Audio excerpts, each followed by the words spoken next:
नमस्कार दोस्तों। पिछले वीडियो में अपन ने पढ़ा था स्वरों का वर्गीकरण।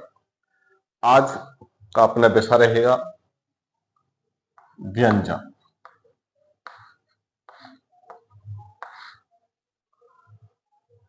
व्यंजन किसे कहते हैं ये अपन पढ़ चुके हैं। एक बार पुनः देखें। व्यंजन शब्द डी धन अंजन से मिलकर बना है, जिसका अर्थ होता है विशेषता, और अंजन अंज धातु से बना, जिसका अर्थ है अभिव्यक्ति। अर्थात विशेषता के सहयोग से या विशेषता के साथ जिन वर्णों की अभिव्यक्ति होती है उन्हें व्यंजन कहते हैं। अब ये विशेषता के साथ कौन है, तो वो स्वर हुए। तो यहां देखिए इसकी परिभाषा बनेगी, वे वर्ण जो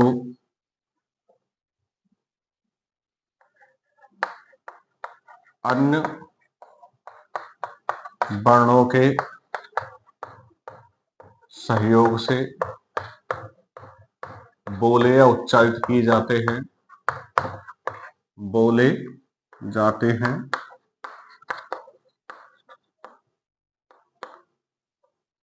व्यंजन कहलाते हैं। यहां ध्यान देने वाली बात है, ये अन्य जो शब्द है इसकी जगह हम क्या रख सकते हैं, स्वर, क्योंकि वो अन्य कौन है, अन्य वर्ण कौन है, स्वर। वे वर्ण जो स्वरों के सहयोग से बोले जाते हैं या स्वरों के सहयोग से बोले जाते हैं, उन्हें क्या कहेंगे, व्यंजन कहते हैं। तो व्यंजन की वर्णमाला की अपन बात करें तो व्यंजनों की संख्या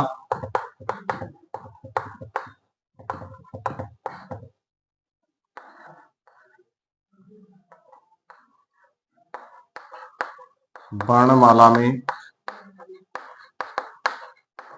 33 मानी गई है।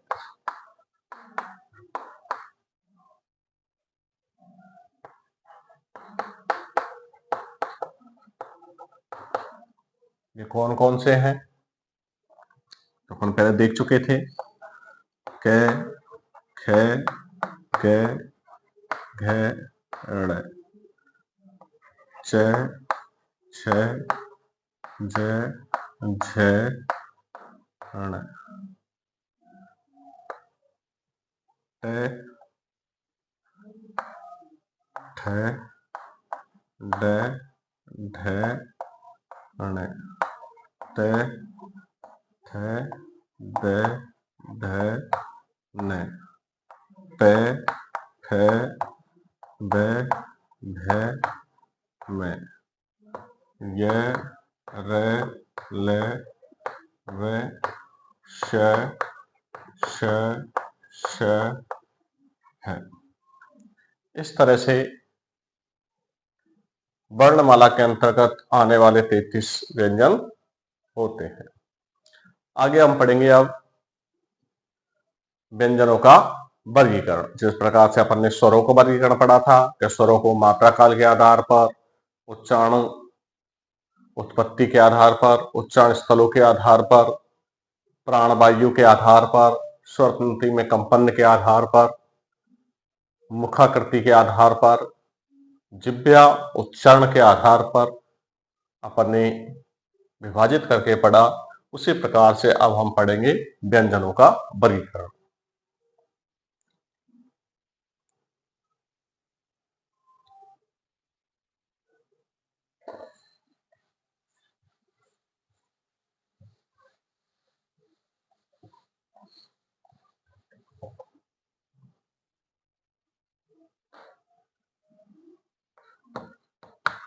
व्यंजनों का वर्गीकरण। व्यंजनों के वर्गीकरण को मुख्यतः 2 आधारों पर बांटा गया है, उच्चारण स्थल के आधार पर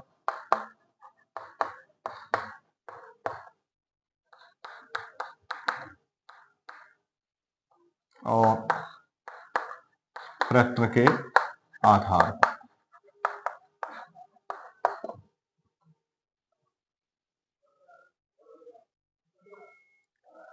सबसे पहले पढ़े अपन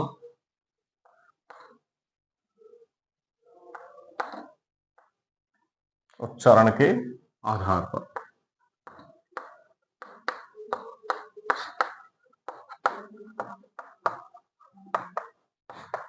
जैसा कि अपन ने स्वरों के बारे में पढ़ा था कि हमारे जो उच्चारण अवयव होते हैं, कंठ, तालु, मूर्धा, दंत, ओष्ठ, नासिका, उनके द्वारा हम वर्णों का उच्चारण करते हैं और इसी के आधार पर व्यंजनों को भी वर्गीकरण किया गया है। यहां पर अपन देखें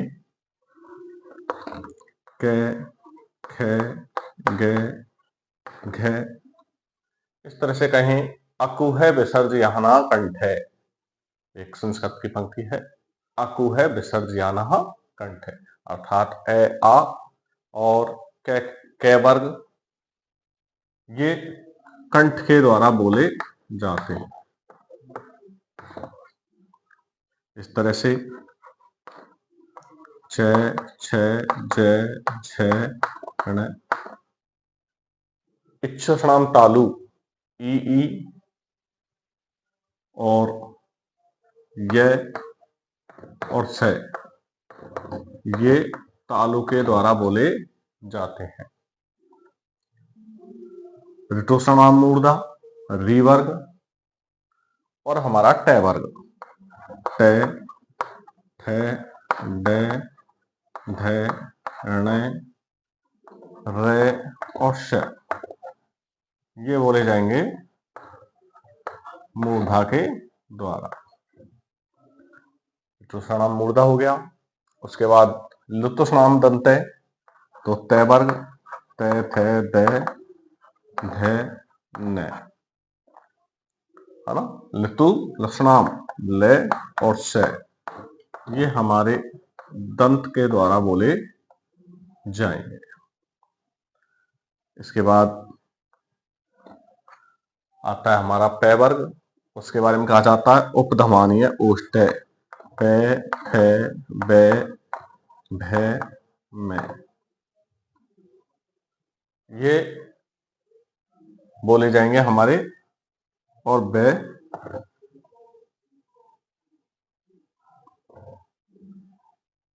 ये ओष्ठ के द्वारा बोले जाएंगे। तो इस तरह से हमारे 25 और 6 31 वर्णों के बारे में इन 5 भेद हो गए। अब आती है बारी बकारस्य दंतोष्ठ। ब को दंतोष्ठ ध्वनि कहा जाता है और है को काकल्य ध्वनि कहा जाता है।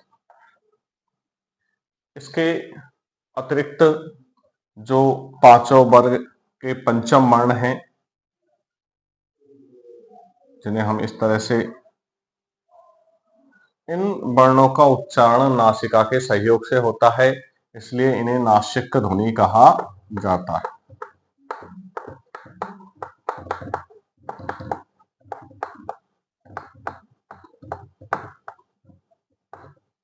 ये हुई हमारी नासिक ध्वनियां।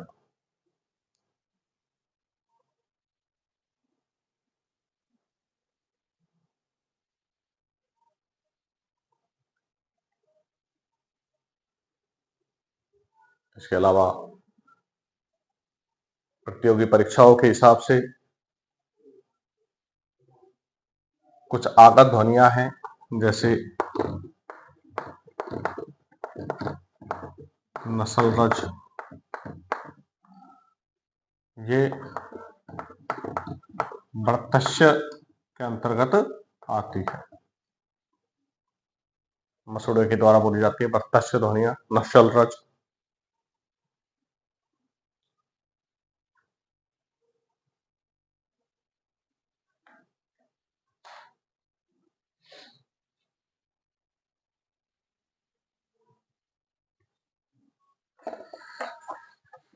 आगे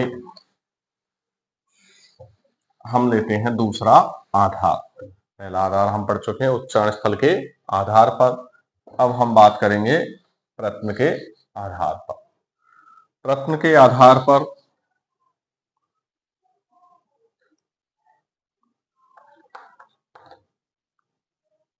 तीन भागों में इसे बांटा गया है। पहला है श्वास के अवरोध के आधार पर या अवरोध की प्रक्रिया के आधार पर।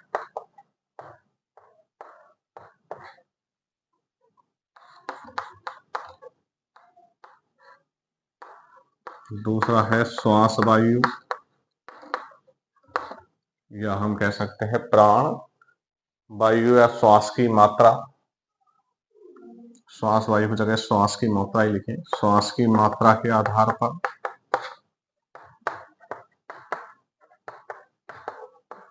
और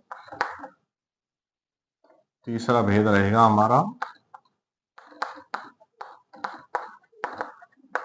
स्वर तंत्री में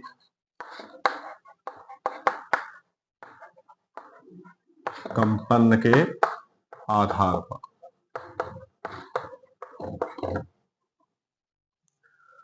तो प्रश्न का जो आधार रखा गया है उस प्रश्न में तीन प्रकार हो गए श्वास के अवरोध के आधार पर। जब हम इन व्यंजनों का उच्चारण करते हैं तो जैसा कि परिभाषा में भी बताया गया था कि वे वर्ण जिनके उच्चारण में हवा फेफड़ों से निकलकर मुख के किसी न किसी अंग को स्पर्श करती है या उच्चारण अवयवों को स्पर्श करके अवरोध उसके साथ में बाहर निकलती है, उन्हें क्या कहते हैं? हम व्यंजन कहते हैं। तो इसी आधार पर कि श्वास के अवरोध की प्रक्रिया के आधार पर व्यंजनों का वर्गीकरण किया गया है। दूसरा भेद रहेगा श्वास की मात्रा के आधार पर। जैसा कि हमने जब स्वरों का वर्गीकरण किया वहां पर भी इसको पढ़ा था। इसके जो उपभेद होंगे वो होंगे आपके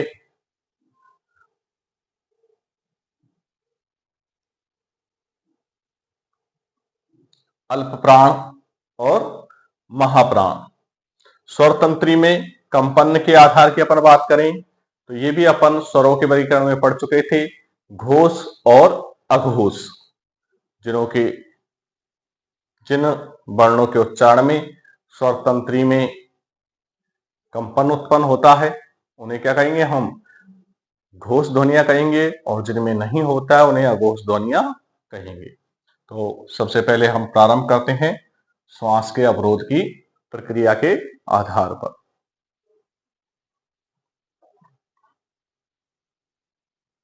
इसको आप नोट डाउन कर ले, इन्हें बाद में पढ़ेंगे। सबसे पहले पढ़ते हैं श्वास के अवरोध की प्रक्रिया के आधार पर।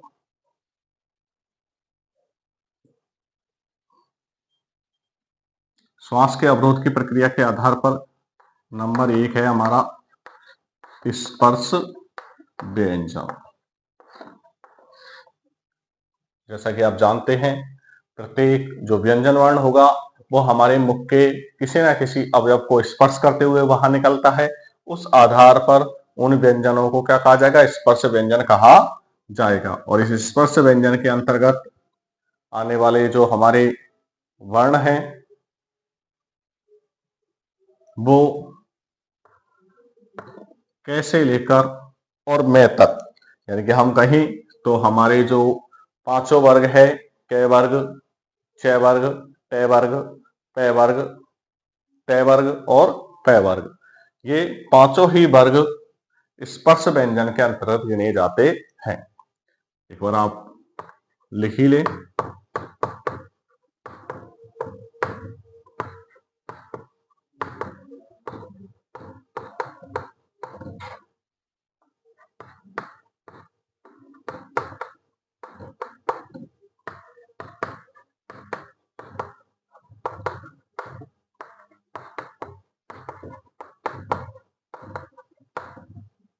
इस तरह से ये सभी क्या हैं? स्पर्श व्यंजन है, क्योंकि इनके उच्चारण में अभी आप पढ़ चुके हैं क वर्ग के उच्चारण में जो वायु है वो कंठ को स्पर्श करेगी, च च वर्ग के उच्चारण में तालु को, ट वर्ग के उच्चारण में मूर्धा को, त वर्ग में दांतों को और प वर्ग में होठों के स्पर्श करके प्राणवायु बाहर निकलती है।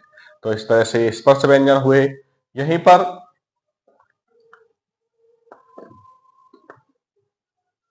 कपित विद्वान च वर्ग को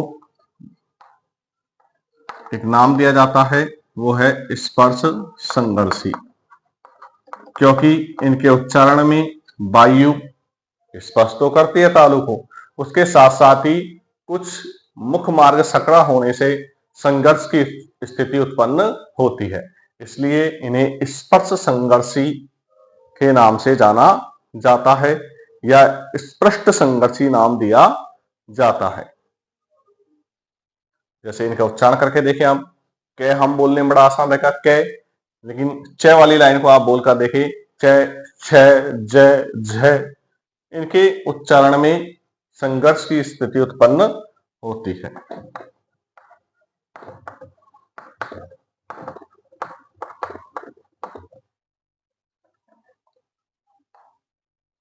तीसरा भेद देखें हम यहां पर, वो होगा हमारा अंतस्थ व्यंजन। अंतस्थ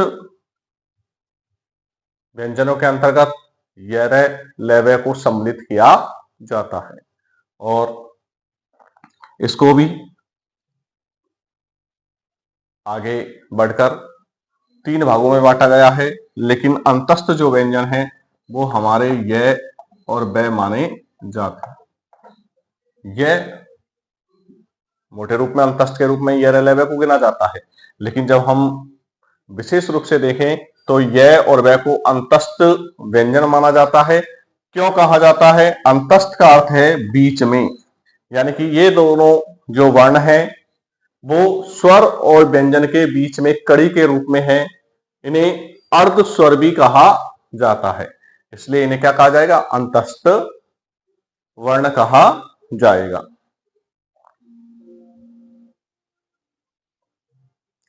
इसके बाद में बात करें अपन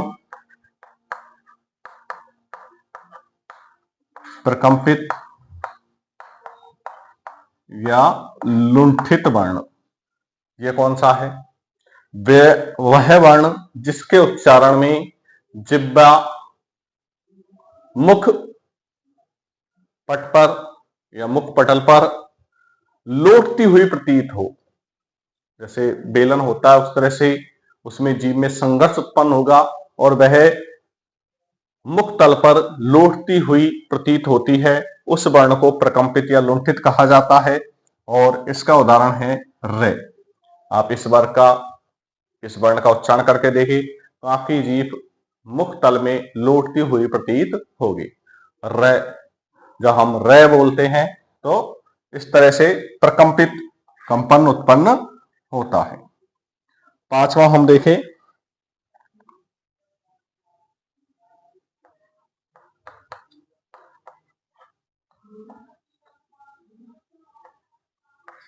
पार्श्विक।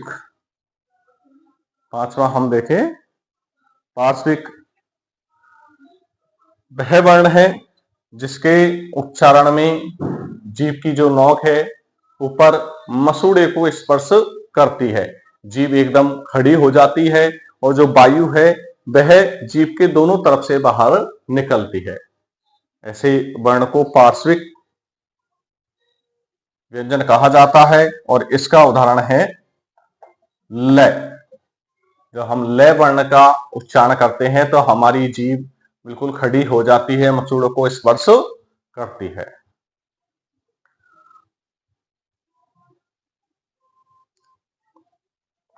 इससे आगे देखिए अपन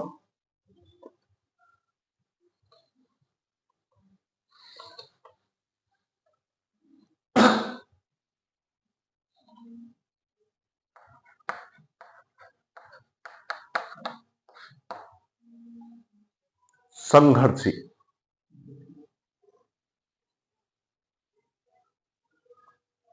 इन्हें संघर्षी या ऊष्म वर्ण भी कहा जाता है।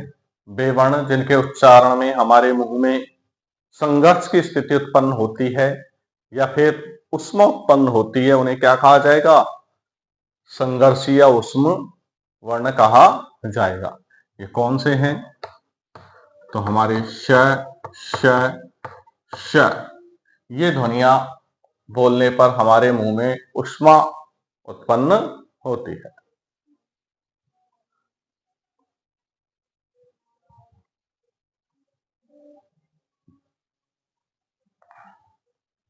श, श, श है। इस पूरे ही जो चारों वर्ण हैं इनको संघर्षी या ऊष्म वर्ण कहा जाता है। अगला पढ़े हम नासिक। वे वर्ण जिनके उच्चारण में जो वायु है वह मुंह के साथ साथ नाक से भी निकलती है, उन्हें क्या कहा जाएगा? नासिक वर्ण कहा जाएगा। और नासिक के अंतर्गत हमारे जो पंचम अक्षर हैं वो गिने जाते हैं। इस तरह से आपके जो 33 वर्ण हैं उनका विभाजन हो जाता है।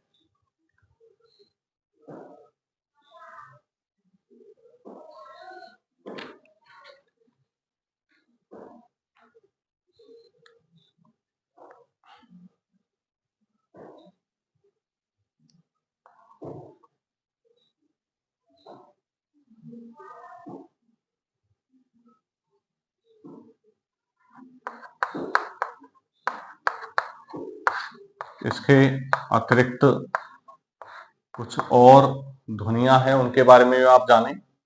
उत्क्षिप्त व्यंजन।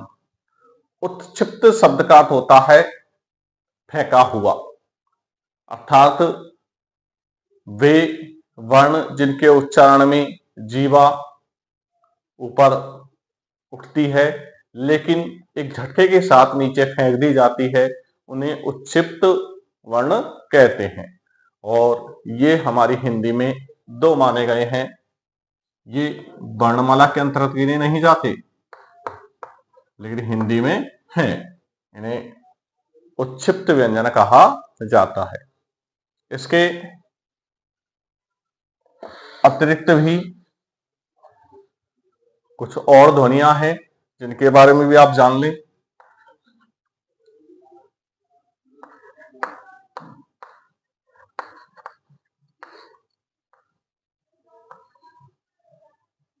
संयुक्त वर्ण, जैसे कि आपने अभी तक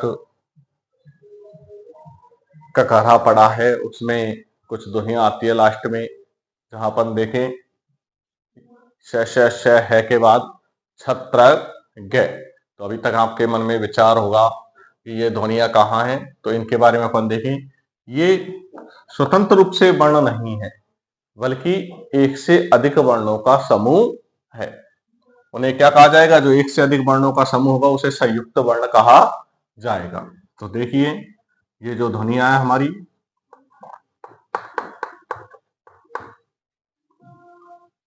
कै धनुष्य बराबर 6, तय धन रे बराबर 3।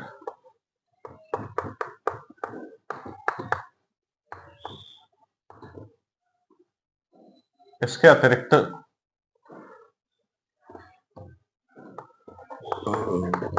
श धन रे बराबर स, ये चारों जो वर्ण हैं वो संयुक्त वर्ण कहे जाते हैं।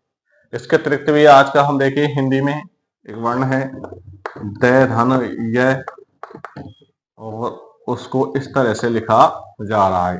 वैसे इस लिखने की प्रक्रिया अपन देखें तो द है और उस द के नीचे ही यह बनाया जाता है, लेकिन अधिकांश जगह हम देखते हैं विद्यार्थी इस प्रकार से उसे लिखते हैं। जैसे विद्यालय में है तो वो यह प्रकार का लिखा जाता है।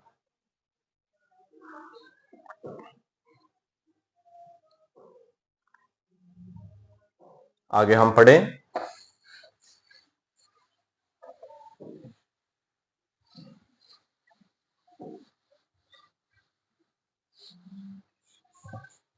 श्वास की मात्रा के आधार पर व्यंजन।